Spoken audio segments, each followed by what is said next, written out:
지난주에 이어서 길갈이 주는 의미 두 번째 시간을 갖습니다. 다음 세 번째 시간까지 하도록 하겠습니다.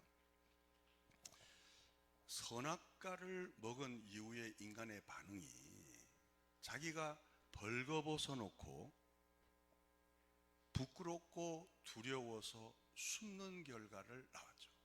왜? 선악과를 먹으면 뭐가 밝아져요? 눈이 밝아져요. 그러니까 자기가 부끄러운 모습을 보니까 나뭇잎으로 가리고 그리고 숨었단 말이에요. 그 후에 우리 인간들이 이 자기의 벌거벗은 것이 드러나니까 추한 인격 그리고 내면의 악한 성품, 기질들을 착한 것으로 덮으려고 그래요. 그리고 선한 것으로 포장하려고 그래요.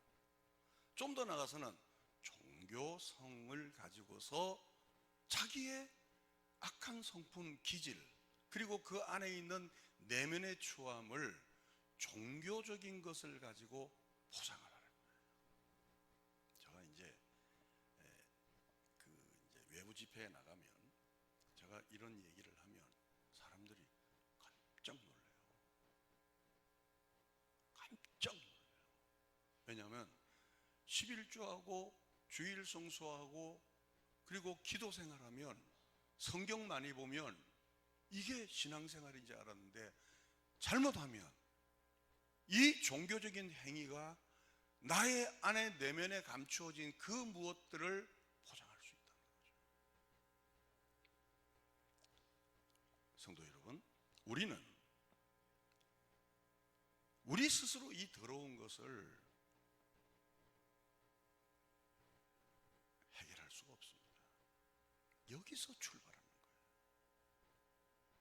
우리는 아무리 돌을 닦고 선행을 해도 자기 몸을 불사르게 내어준다 해도 사람이 더럽게 하는 것이 입으로 들어가는 게 우리를 더럽게 하는 것이 아니고 우리 내면에서 나오는 걸 무슨 수로 벗을 수가 있습니까? 자꾸 우리는 우리 안에 있는 내면의 추함을 자꾸 벗으려고 그래요. 내 안에 있는 악한 성품도 자꾸 벗으려고 그래요.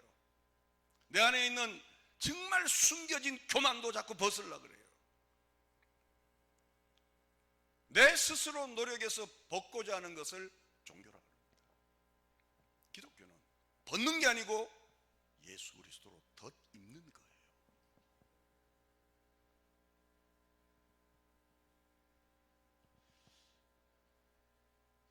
35년 동안 여기서 목회하면서 제가 목회를 하면서 이제 제가 마지막 이제 길을 가며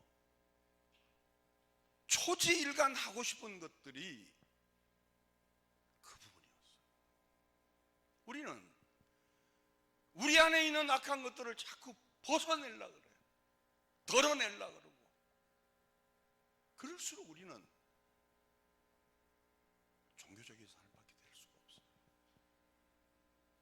40일 작정해라, 3일 금식해라, 뭐해라 자꾸 벗으려고 그래요.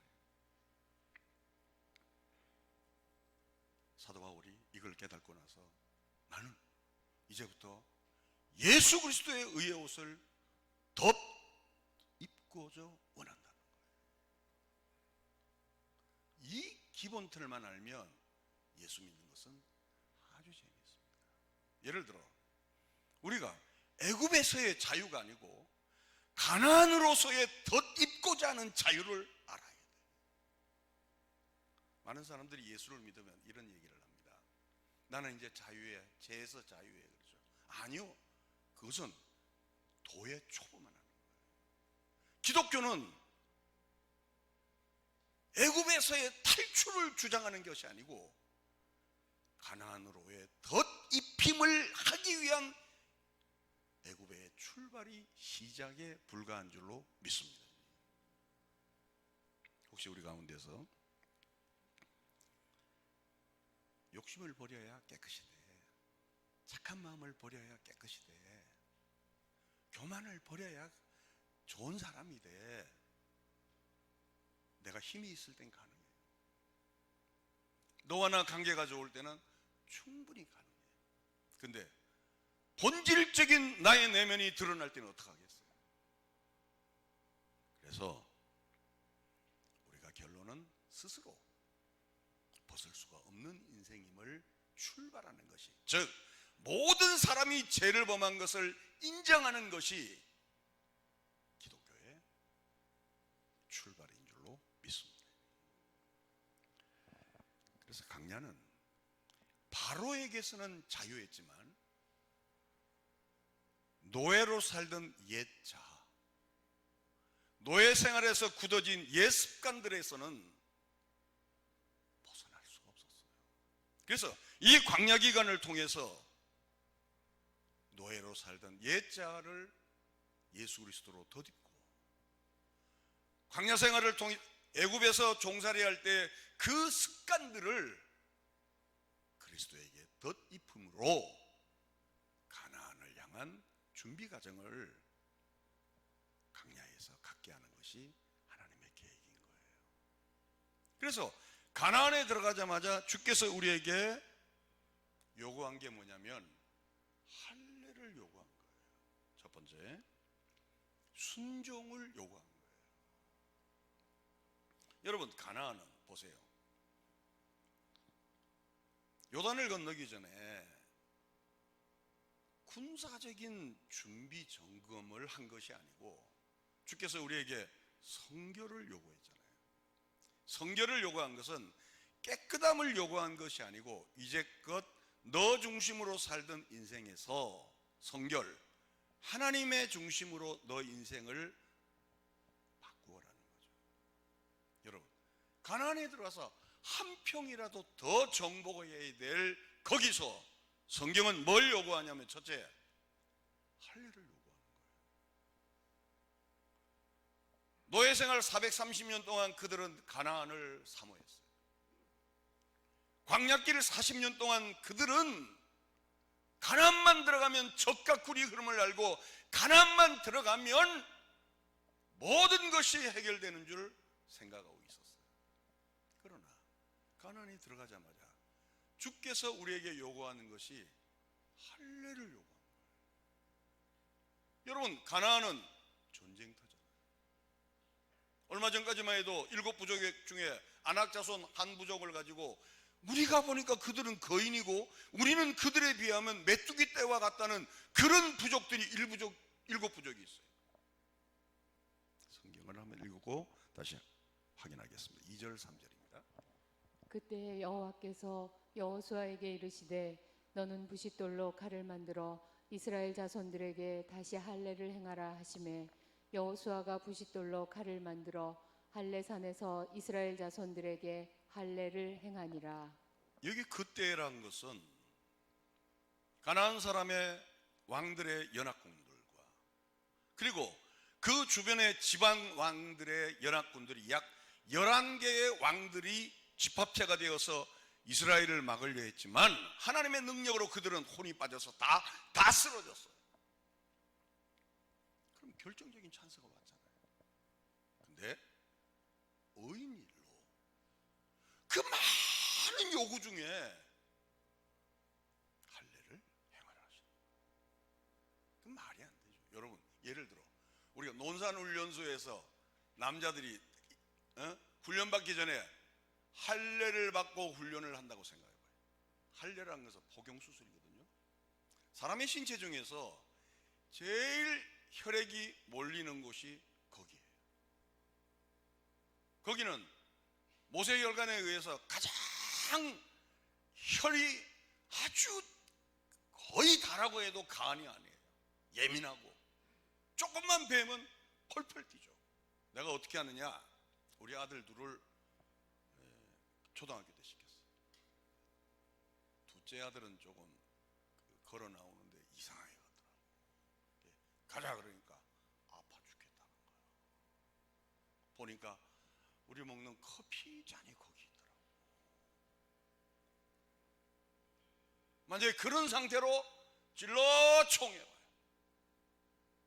그런 상태로 앞으로 가대봐요. 그런 상태로 여성들은 이게 무슨 말인지를 모르겠구나. 알죠? 여성들은 토복 그래봐요.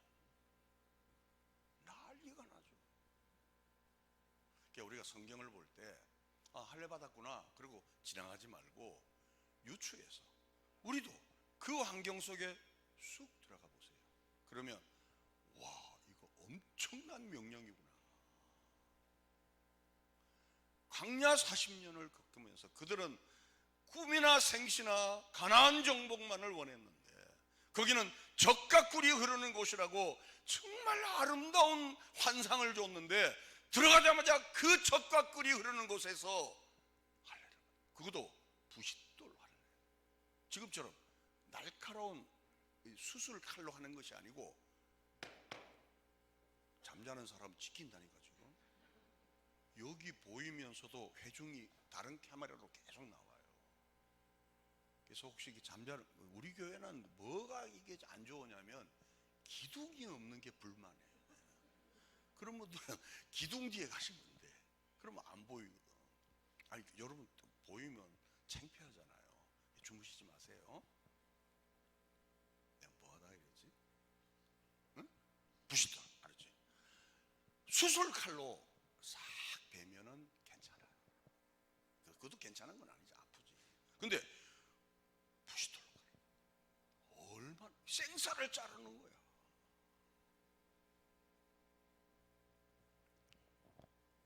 왜 그랬을까요? 결정적인 찬스에 가난한 사람이 넋이 빠져 다 쓰러져 있는데 그냥 가서 찌르기만 하면 돼요. 하나님께서 할례를 행하라고 한쪽에는 가나안 군인들이 누워있고 또 한쪽에는 이스라엘 장정들이 할례를 받고 같이 누워있는 거예요. 왜 그랬을까? 오직 누구만 바라보라고? 하나님만 바라보라고. 교회에서도 마찬가지예요. 결정적인 찬스에 목사가 영광을 받아요. 결정적인 찬스에 유력한 장로와 권사들이 영광을 받으려고 해요. 그건 교회가 아니에요. 그건 교회가 아니에요. 한국 교회가, 저희 교회도 마찬가지겠지만 우리가 목회를 하면서 신앙생활하면서 너와 나의 관계가 달라서 조금 문제가 생기는 건 서로 교정하면 돼요. 그래서 여러분 미국에서는 어떤 잘못해도 쏘리 하면 용서한대요. 근데 본질적인 것이 틀어지면 이건 안 되는 거예요. 여러분, 교회의 머리는 누구죠? 그리스도죠. 우리 지체들은 목사의 지시를 받는 자들이 아니에요. 교회의 머리의 지체들은 나는 예수 그리스도의 행동에 지침을 받고 움직이겠다는 자들이 교회예요. 근데 우리는 교회란 이 종교단체를 통해서 자꾸 뭘 털어내려고 그러잖아요. 뭘 자꾸 벗으려고 그러잖아요. 나 11조 했다, 나 새벽기도 했다, 하지 말라는 얘기가 아니에요. 이번에도 어떤 분이 아파트를 팔고 내가 보기에는 11조를 하셨더라고요. 쉽지 않죠. 나 목회하면서 그런 분 두 분 봤어요. 두 분 봤어요. 훌륭한 일이에요. 그렇죠? 대단한 일이에요. 그러나 그보다 더 중요한 것이 뭐냐면 우리의 종교적인 생활을 통해서 뭘 벗어낸다 그러면 그건 기독교가 아니고 또 다른 종교예요. 그래서 주님은 우리의 의로, 우리의 힘으로 내가 주어가 되어서 무엇을 이루어내는 것을 주님은 반대하는 거예요. 그래서 결정적인 찬스에 주님만을 바라보게 하는 거죠. 여러분, 교회가 왜 문제가 생기는지 알아요? 교회 문제는 내가 왕이 되겠다는 거예요. 여러분, 목사가 왕이 된다면 그때부터 교회는 시끄러워요. 만약에 유력한 장로가 만약에 왕이 된다면 시끄럽죠. 가정에도 마찬가지. 남편이 왕이 된다고 생각해봐요. 아내가 왕이 된다고 생각해봐요. 그러면 그 가정은 선악과를 먹고 나서 인간의 잘못이 그거잖아요. 에덴 동산의 뜻을 제가 설명했죠. 기쁨의 동산이죠. 그죠? 이 기쁨은 천국의 완벽한 기쁨이 아니고 조건적인 기쁨이에요. 우리가 뭘 건드리지 않을 때? 그렇죠. 근데 선악과를 건드리는 순간에는 아무리 하나님이 만든 에덴 동산이라도 쓰레기통이 되는 거예요. 그래서 성령으로 거듭난 하나님의 사람들은 늘 우리의 주어는 나의 주, 나의 하나님임을 고백하는 은혜가 있게 되기를 바랍니다. 우리는 그분에 의해서, 그분의 명령에 의해서 움직이는 동사들에 불과합니다. 근데 만약 이게 잘못될 때는 우리가 동사가 자꾸 주어를 움직이려고 해요. 동사의 고행과 동사의 열심과 동사의 어떤 자기의 애절함을 통하여 주어를 움직인다는 것은 또 다른 종교를 파생시키는 거죠.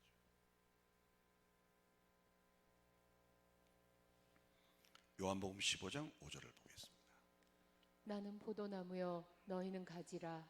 그가 내 안에 내가 그 안에 거하면 사람이 열매를 많이 맺나니 나를 떠나서는 너희가 아무것도 할 수 없음이라.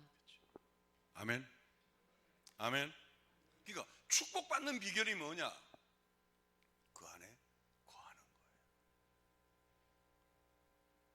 축복받는 비결은 거기서 벗어나는 것이 아니고 그 안에 거하는 거예요. 즉 예수 그리스도 안에서 내가 덧입기를 원하는 거예요. 이해가시면 아멘? 그렇습니다. 근데 우리는 안 그러잖아요. 아멘은 해도 어느 정도 신앙생활을 하면 가지가 주체가 되어서 그 나무를 움직이려고 그러죠. 그러니까 내가 주체가 되어서 하나님을 컨트롤을 하려고 그러죠. 우리의 기도를 한번 면면히 보세요. 다 보면 주님 내가 여기 있사오니 나를 써 주옵소서. 나의 몸 나의 모든 것 주께 맡기오니 나를 써달라는 기도보다는 하나님 내가 이거 내 말 좀 들어주세요. 그거 아니에요? 그러니까 우리 기도가 일생을 기도해도 내면이 정리가 안 되는 거예요. 그렇죠?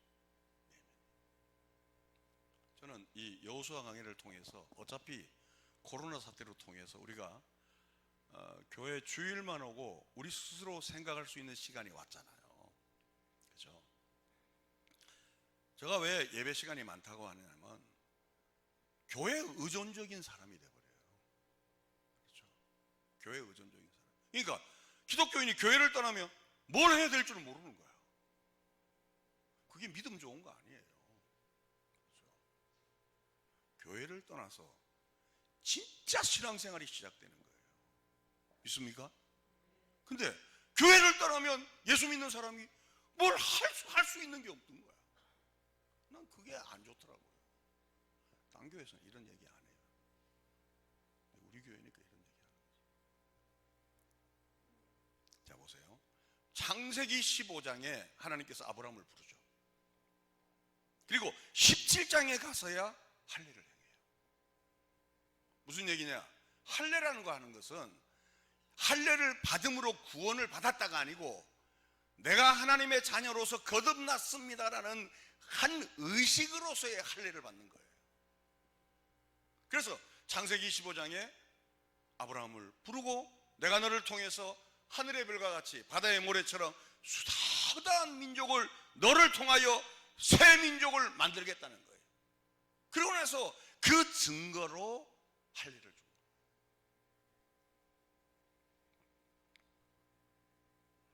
전적으로 기독교에서 의지하라는 모습으로 가장 중요하게 여기는 게 뭐냐면 주일 성수와 11조예요. 여러분 잘 아시는 제가 몇 차례 설교를 했어요. 그래도 여러분들은 잘 이해를 안 하시는 분들도 있더라고요. 못 하시는 분도 있더라고요.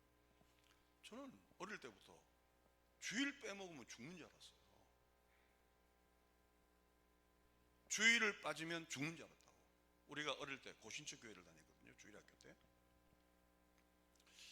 내가 죽나 한번 시험을 해봤어요. 그래서 내가 그날 저녁에 어머니한테 돼지게 죽는 줄 알았는데 안 죽더라고. 그리고 헌금 까먹으면 죽는다 그러더라고요.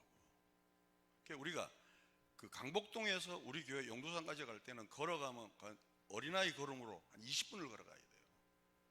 그러니까 지금으로 말하면 어머니가 주일 헌금을 10,000원씩 줬어요. 10,000원씩. 가면서 다 사먹는 거야 이제. 그리고 교회는 1,000환을 냈어요. 1,000원. 큰 돈이었어요. 안 죽더라고.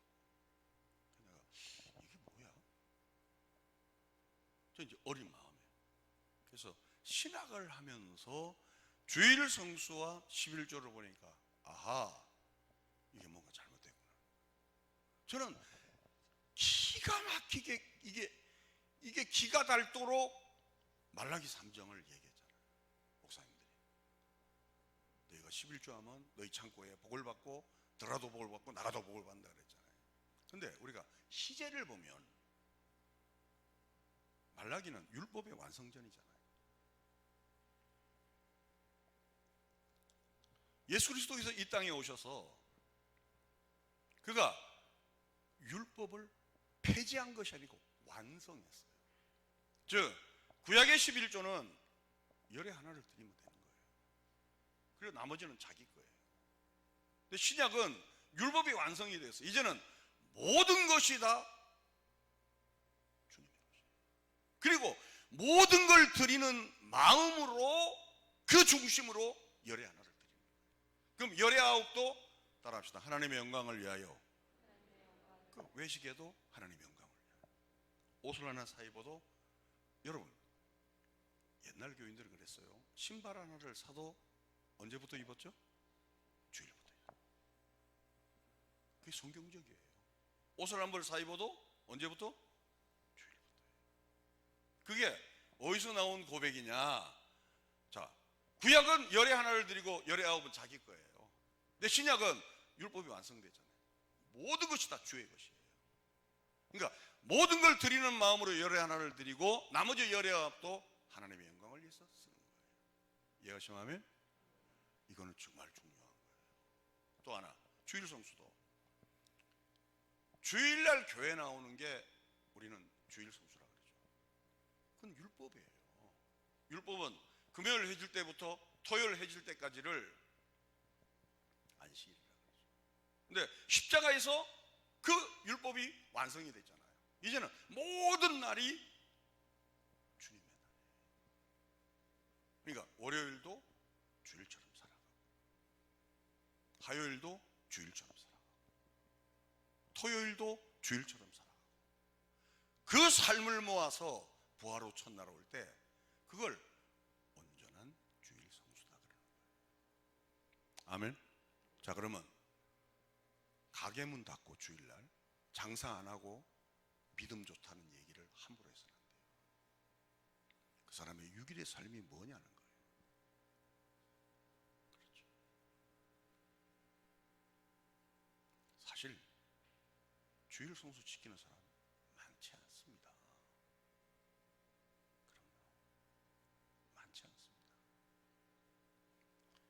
그래서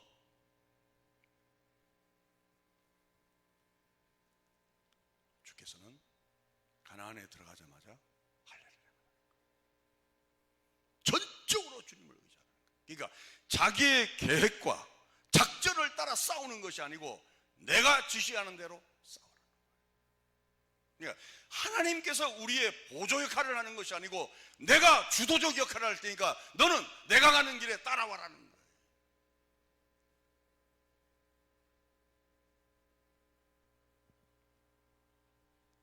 그래서 주께서는 가나안에 들어가자마자 요구하시는 게 할례를 행하는 거예요. 이해가십니까? 그렇습니다. 우리는 지금 어떻습니까? 저는 요즘 천국에 대해서 많은 생각을 해요. 저는 뭐 천국 대해서 생각한 지 오래됐어요. 정말 천국이 어떤 모습입니까? 성경적인 천국은 우리가 요한계시록이나 마태복음 24장을 보시면 알잖아요. 나는 목사로서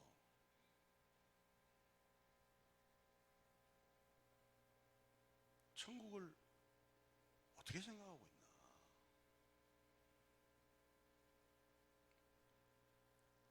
바로 이 기준으로 생각하시면 돼요. 이 기준으로. 우리의 전반적인 삶이 일주일에 하루 교회 나와서 예배를 드려주는 것으로 우리의 신앙생활하는 것이 아니라 우리의 전반적인 삶이 주님의 주도권에 의해서 움직여지는 은혜가 있게 되기를 주님의 이름으로 축원합니다. 바울이 이걸 안 되니까 주의 은혜로 나를 덮어달라는 거예요. 그래서 기도하는 거예요. 이게 말처럼 쉬우면 누구나 다 하죠. 근데 이게 안 되니까 바울이 나는 날마다 죽는다는 거예요. 그리고 예수 그리스도의 덧입기를 내가 간절히 사모한다는 거죠. 왜? 어려우니까.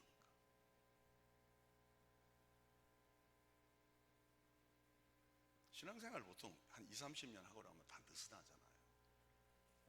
나사가 다 풀어져 있잖아요. 이걸 몰라서. 이걸 알면 주님 앞에 가는 날이 가까우면 가까울수록 더 긴장하죠. 그렇죠. 바울은 이걸 알기 때문에 나는 사도 중에 사도다는 거예요. 나중에는 나는 분통한다. 왜? 내 속에 예수 그리스도로 덧입는 힘이 내게 없다는 거예요. 내가 날마다 주님 앞에 죽노라. 주 예수 그리스도께서 나에게 은혜를 덮어주시기를 간절히 사모하노라. 이게 바울의 전체적인 맥락이에요. 여러분도 저도 그 고백이 있게 되기를 주님의 이름으로 축원합니다. 할례에 대해서 좀 더 생각해 보도록 하겠습니다. 마음의 할례입니다. 그러면 이제 조금 전에는 의식의 할례고 에레미야 4장 4절입니다. 유다인과 예루살렘 주민들아 너희는 스스로 할례를 행하며 너희 마음 가죽을 베고 나 여호와께 속하라. 그리하지 아니하면 너희 악행으로 말미암아 나의 분노가 불같이 일어나 사르리니 그것을 끌 자가 없으리라. 한번 마음속으로 읽지 마시고 한번 마음속으로 사도행전 에레미야 4장 4장을 쭉 한번 읽어보세요.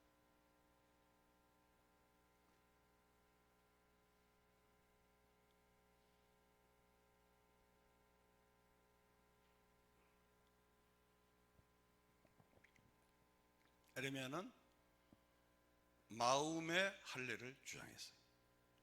그러니까 에레미야가 없는 것을 새롭게 하자는 주장이 아니고 원래 있는 것인데 너희가 잃어버렸든지 희미해졌든지 본질을 잃어버렸다는 거예요.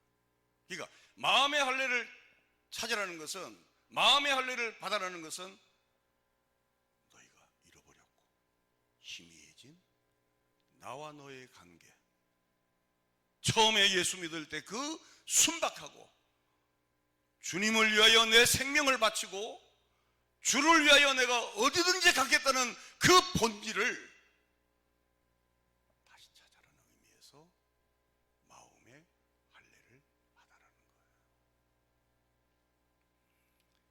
하나님의 종들의 사명은, 즉 목사들의 사명은 남이 안 하는 말을 주간조선이나 신동아나 또 여러 가지 신문 잡지에서 인용해서 여러분이 모르는 소식을 전하는 자가 아니라 진리 안에서 하나님께서 본래 말씀하고자 하는 하나님의 뜻하신 것을 부단히 대언하는 자가 목사의 본질이에요. 성도는 이 본질을 붙들고 부단히 그렇게 살려고 노력하는 자가 성도예요. 자 보세요. 목사도 그렇게 증거하기에 부단히 애를 쓰지만 안 되니까 기도하는 거예요. 성도도 그 말씀을 갖고 그렇게 부단히 살려고 하지만 안 되니까 하나님 하게 해주세요 기도하는 거예요. 그래서 교회는 나중에 남는 게 뭐만 남냐면 기도만 남아요. 이해가시면 아멘? 그러면 기도하지 않는 자는 누구냐? 나는, 잘 들으세요, 나는 내 결심만 하면 할 수 있다는 자들이에요.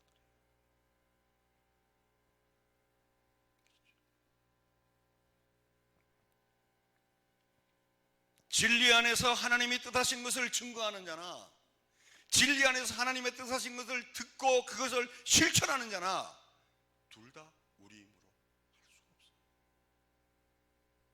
언젠가 제가 여러분에게 그런 말씀을 드렸죠. 설교는 첫째, 내가 여러분 우리 이렇게 합시다 라고 설교 듣고 여러분은 공감을 하고 고개를 끄덕끄덕하고 나가면 죄송합니다, 예배 드린 게 아니고 철학 강의를 들은 거예요. 그게 답답해서 왜 11주 안 하냐고, 왜 주일 성수 안 하냐고 율법을 전가한 거예요. 설교는 뭐냐면 하나님의 뜻 앞에서 증거하는 자나 그 증거를 받은 자나 절망을 느끼는 거예요. 한 주간의 삶을 볼 때 나는 증거할 만한 인격도 아니고, 한 주간의 삶을 볼 때 그 증거를 받은 나의 모습을 봐도 영적 파탄자거든요. 그래서 여기서 우리를 구할 자는 십자가 외에는 없음을 알고 예배 시간마다 십자가를 붙들게 만드는 것이 복음인 줄로 믿습니다. 근데 우리들은 예배 시간 오면 마음이 편안해야 돼요. 예배 시간 오면 그동안 편안하지 못한 거 평안을 강구하고, 물론 그런 그 역할도 있죠. 그러나 그 역할도 우리의 죄 문제를 해결하지 않고는 그 평안은 거짓 평안이에요. 거짓 평안. 저는 여러분들이 설교를 통해서 더 절망을 느껴요. 저도 설교하는 자도 내가 이거 참 이중인격자다. 내가 이게 뭐 하는 거야? 그러면서 저도 좌절을 하면서 설교를 마친 자나 그 설교를 듣는 자나 십자가를 붙드는 은혜가 저와 여러분에 있게 되기를 주님의 이름으로 축원합니다. 그러지 않는 자는 종교인이라고 합니다.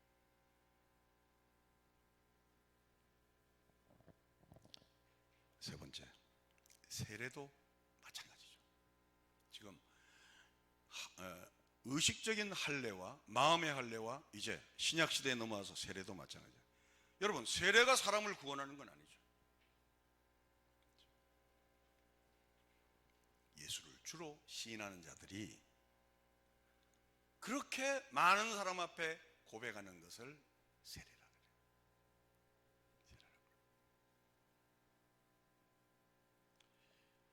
그래요. 원래 세례는 침례라 그러죠.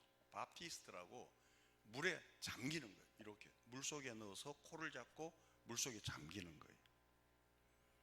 물속에 잠기는 것은 이제 내가 이 세상의 원리를 따르지 않고 새로운 가치를 따르겠다는 그 고백이 세례입니다. 저는 장로교도 이렇게 약식 세례보다는 우리가 순복음도 침례지, 그 침례교처럼 이렇게 그 의식도 필요해요. 왜냐하면 형식이 다 나쁜 건 아니에요. 내용을 담기 위해서는 그 형식도 건강해져야 되거든요. 그렇죠? 그러니까 물속에 이렇게 잠글 때 과거에 나는 죽었고 이제는 새로운 원리를 따른다. 자꾸 사람들이 어떻게 생각하냐면 과거에 나는 죽었어, 이제 나는 예수만 따를 거야, 이것을 그냥 자기의 결심으로 그렇게 고백하는 건 소중하지만, 그게 이제껏 이 세상 원리로 살던 자가 세례를 통하여 새로운 나라에, 다가올 새로운 나라의 가치로 변화되겠다는 고백이 세례예요.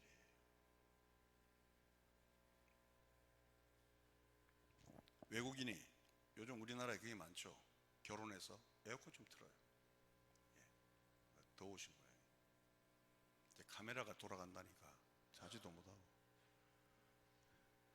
지금 이게 저 비추는 중앙도 계속 화면으로는 지금 아마 돌아갈 거예요. 하나만 쓰세요. 아니, 문 열어도 오케이. 저 약하게 드세요. 네? 목사님, 바람 소리 약하게. 외국인이 귀화를 하잖아요. 귀화를 하면 귀화하기 전까지는 예를 들어 필리핀 사람이 귀화를 했어. 귀화하기 전까지는 필리핀 법을 따랐어요. 이제 귀화하고 나서는 대한민국 법을 따르는 거죠. 예수를 믿고 내가 거듭나고 그 거듭남의 의식으로 세례를 받았잖아요. 그러면 이제는 이 세상의 법을 따르지 않고 하늘나라의 법을 따르겠다는 의식이에요. 우리는 요거 한 잔 먹는 것에 끝나는 거죠. 그런 의식이 없죠. 그래서 성령교회 모든 성도 여러분들은 우리 교회가 좋은 공동체로 발전하기 위해서는 과거는 죽고 새 나라의 원리가 한꺼번에는 안 되지만 조금씩 이 교회를 마치 바프티스트 잠기게 하는 은혜가 있게 되기를 주님의 이름으로 축원합니다. 그러니까 예수를 믿으면서 자꾸 자기를 드러내는 사람들 때문에 교회가 힘들어져요. 예수를 믿고 자꾸 예수 안에 자기가 덧입기를 원해야 돼요. 할렐루야. 마지막입니다. 그럼 아브라함은 이것을 어떻게 이해를 했을까? 잠깐 설명하고 정리하겠습니다. 첫째, 세상에서 구별된 자라는 거죠.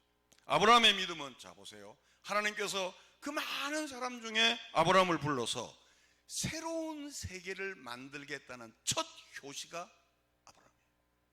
그러니까 아브라함은 그동안에 갈대아 우르에서 그의 부모 및 데라란 그 가족 속에 살았는데 이걸 건져내어서 이제는 데라가 주장하던 법을 따르는 자가 아니고 하나님이 주시는 그 법을 따라 살기로 작정된 맨 첫 번째 사람이 누구냐면 아브라함이에요. 그러니까 그 법이 어디 있는가? 성경에 있는 거예요. 우리도 지금 이 땅에 살면서 그 아브라함의 후손으로서 계속적인 이 성경의 가르침을 받고 성경의 지시를 받는 거죠. 그걸 뭐라 그러냐면 교회라 그럽니다. 교회. 그 일을 위해서 여리고성에서 막 공격에 들어갈 때 전열을 가다듬고 이제는 혼이 빠져서 결정적인 찬스에 밀고 나갈 때 하나님께서는 그러지 마, 내가 할게, 할례를 받게 한 거죠. 마지막입니다. 여러분, 할례 받으면 며칠을 움직이지 못하죠. 이거는 대단한 사건이거든요. 하나만 읽고 말씀을 정리하겠습니다. 창세기 34장 22절에서 27절입니다. 그러나 우리 중에 모든 남자가 그들이 할례를 받음같이 할례를 받아야 그 사람들이 우리와 함께 거주하여 한 민족 되기를 허락할 것이라. 그러면 그들의 가축과 재산과 그들의 모든 짐승이 우리의 소유가 되지 않겠느냐. 다만 그들의 말대로 하자. 그러면 그들이 우리와 함께 거주하리라.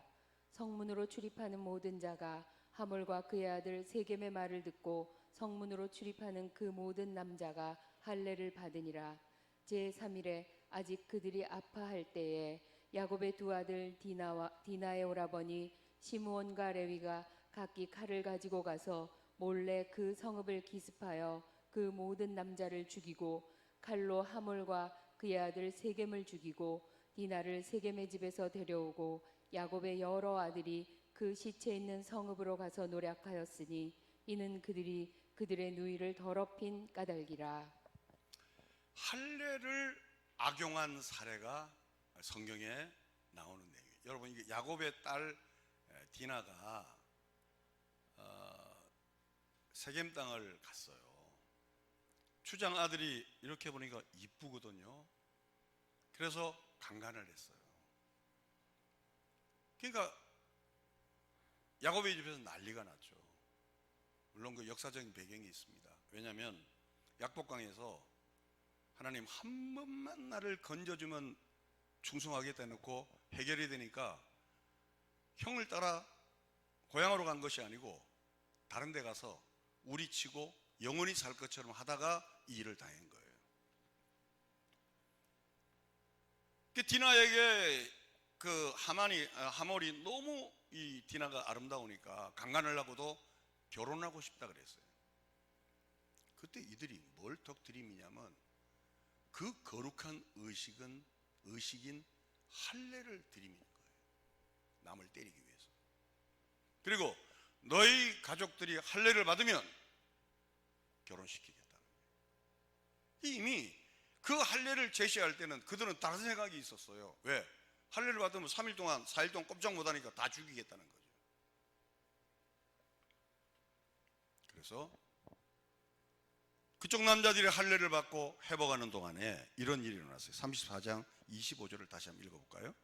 제3일에 아직 그들이 아파할 때에 야곱의 두 아들 디나의 오라버니 시므온과 레위가 각기 칼을 가지고 가서 몰래 그 성읍을 기습하여 그 모든 남자를 죽이고. 기독교는 정말 아름다운 종교예요.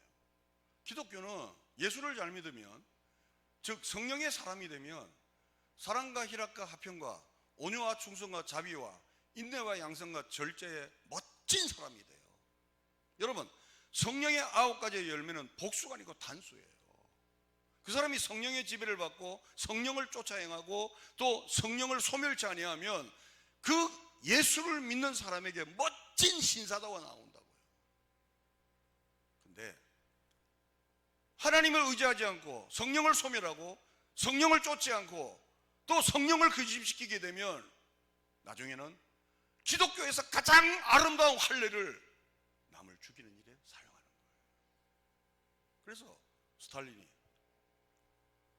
공산주의가 처음에 그 나라를 세우는 그 목적이 뭐였냐면 시발점이 기독교인을 죽이는 거예요. 여러분, 예수 믿는 건 정말 이거는 우리가 두렵고 떨림으로 우리의 구원을 이루셔야 돼요. 여러분은 지금 그 접점에 있는 거예요.